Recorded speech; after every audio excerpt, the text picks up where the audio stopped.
Athanasian Creed, Episode 7.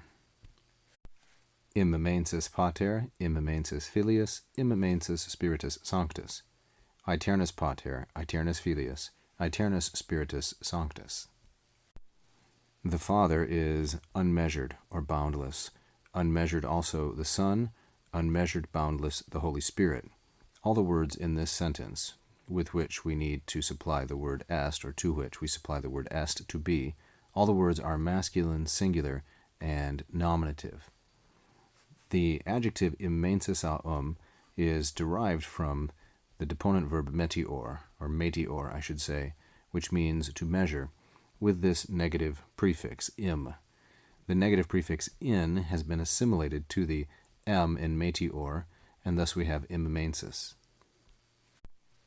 Likewise, the Father, pater, is eternal, without time. The Son, eternal.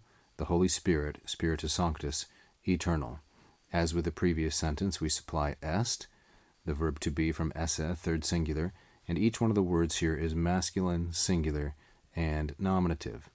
In both instances, this is the via negativa, that is, the method of defining the character of God by saying what he is not.